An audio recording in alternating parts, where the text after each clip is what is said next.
Lucas and Mugi running it back. You know, if they didn't figure it out when we were able to, I'd be more than happy to travel with you internationally again to figure out what exactly it said on that door. Well, now I want to figure out what all the signatures are. Those are some fresh signage on that t-shirt in the back there. Mugi and Lucas, once again, you saw how this went just a moment ago in the 5th game of King of the Hill. Mugi taking down Lucas in his favorite win condition. Now, is Mugi indicating that he has the Mega Knight or just throwing out that Mega Knight emote? And is Lucas going to answered. Expo? Nope. Barb Hut.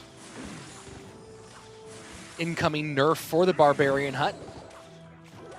And most people are pretty excited about the full slate of balance changes for this upcoming update, Andrew. Yeah, it's super fresh, man.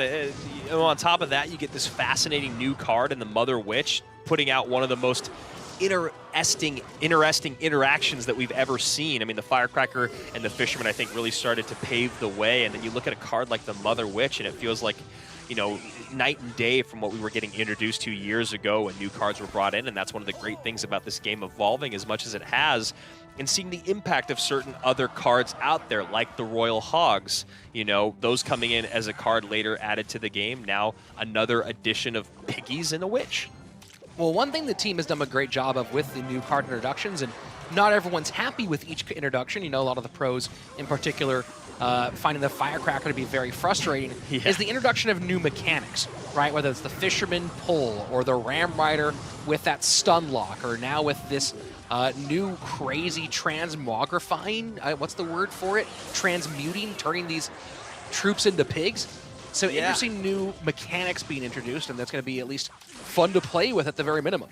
100%. It makes the game so much more versatile when you talk about defending and setting up offensive pushes and defending these weird new cards and their interactions. I mean, one of my favorite things in the game, once the Firecracker was added in, was the amount of spells that missed that card. Oh yeah, it was certainly amusing to watch, that's for sure. And you know, talking about some of those balance changes, Andrew, we already mentioned before, the Expos being reworked, having its total life reduced by 10 seconds. 1/4 of its lifetime reduced, but that damage buff being pushed up, so it'll at least maybe be a bit more of an offensive and slightly less defensive card. Yeah, and I'm really, really curious to see how the meta shifts once that does happen. Expo has been one of the most dominant decks, whether it was, you know, the traditional 2.9 or when it became ISPO later on. It's just always been there. Always tried and true. Expo's always been a pain in the butt to deal with. The other one, Andrew, is a 1/5 of a second for the Graveyard. You know, we're seeing a Graveyard matchup here, and a 1/5 of a second reduction. The initial spawn of skeletons going from 2 seconds to 2.2 seconds.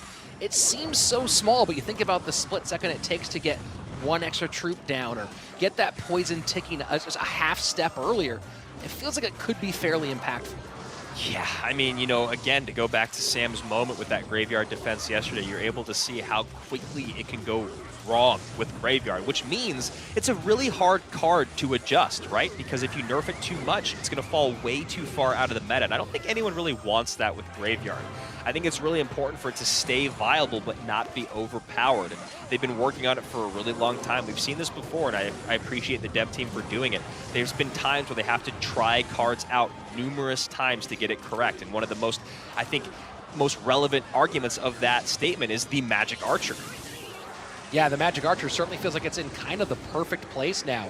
After lots of back and forth being amazing, then being unable to hit a Barb Hut directly in front of it with how slow it was targeting for a minute.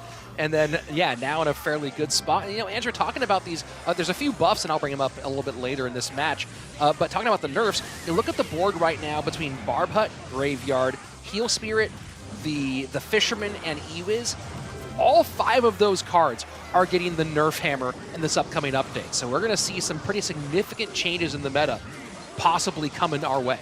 Yeah, that's actually a really great observation you make to speak on how much they've dominated this competitive weekend. So here we go, Royal Giant back on offense, as Rich and I were kind of touching on all of the balance changes. A lot of actions happened on the board, but it still feels fairly even here. Lucas just a little bit more behind than Mugi, but this game is definitely not in anyone's corner yet.